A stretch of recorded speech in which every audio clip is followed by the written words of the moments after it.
क्याबिनमा 2200 रुपियाँ भने हेर्नुहोस् त क्याबिनमा जो कि अलिकति सिटमा पनि 2200 नपर्ने क्याबिनमा त अलिकति अब त्यो हुन्छ नि त अप्ठ्यारै हुन्छ नि हजुर तपाईँ अघिदेखि यहाँ उभिरहनु भएको थियो के को लागि होला तपाईँ हजुर मेरो आफ्नै काम हो ए आफ्नै काम हो कुनै समस्या छैन नि अब त तपाईँ यहाँ स्टाफै हो कि स्टाफ हो भनेपछि यहाँ पनि बिचौलिया आउनुहुन्छ हुन्छ अब तपाईँले बिचौलियाबाट काट्नु भयो कि सिधै काट्नु भयो सिधै काटेको गुरुमिसलाई टिकट पाउनु भयो टिकट पाएको छैन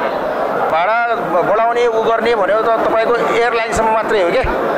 8,000 को 17,000 20,000 होइन हुने भने उता मात्रै हो हाम्रो यहाँ बस समितिमा त्यस्तो हुँदैन जस्तो लाग्छ मलाई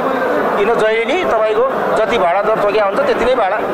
पेसेन्जर दिया हुन्छ टिकट लिँदा कति समस्या भयो ऐलान खुलेको छैन कति समस्या भयो कति कुर्नु पर्यो कुर्नु पऱ्यो नि धेरै कति घन्टा कुर्नु भयो लगभग बिहानदेखि हो एकदम शास्ति भयो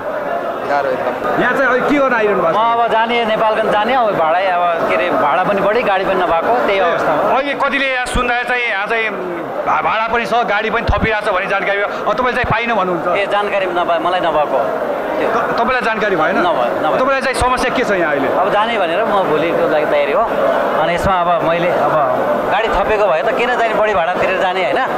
अनि बुझेर चाहिँ नि जाउँ कहाँ जान लाग्नु भने म नेपालगञ्ज नेपालगञ्ज लागि पहिला भाडा कति थियो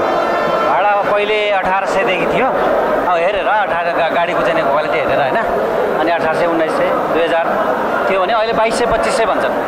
जति मन परि भाडा त भएन नि जस्तो भर्खर अघि नै हामीले अर्को चाहिँ यहाँलाई सोद्धाखेरि चाहिँ एकदम सुविधा छ भाडा जस्ता चाहिँ भाडा बढाएको छैन भन्दै हुनुहुन्थ्यो तपाईँले चाहिँ कतिमा टिकट लिनुभयो कि अब लिइरहेको म खोज्दै के गर्नु नपाएर बसिरहेको छु तपाईँ चाहिँ नपाएर बसिरहेको हजुर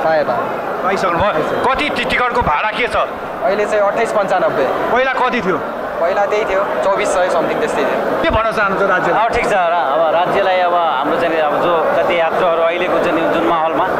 तडपेर बसिरहेको छन् गाडी नपाएर अब कसरी जाने होला आफ्नो यात्रा चाहिँ सफल कसरी गर्ने भन्ने कुरोमा अलिक सहजता गराइदिनुको लागि सबै ठाउँमा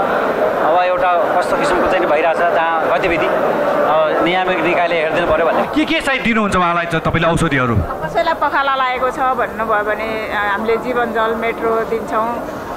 अनि रिङ्गटा लागेको छ भने प्रेसरहरू पनि हेर्छौँ र यहाँ नहुनेलाई चाहिँ रिफर गर्ने हो त्यस्तो रिफर गर्ने केसहरू चाहिँ आएको छैन विशेष त के समस्या लिएर आउँछ विशेष त बाहिर जाने यात्रुहरू अहिले दसैँको बेला घर जाँदै हुनुहुन्छ उहाँहरूलाई चाहिँ भमिट रोक्ने औषधि नै लिन आउनुहुन्छ धेरै जस्तो चाहिँ मिथिला नेपाल टेलिभिजन सबैको लागि सधैँको लागि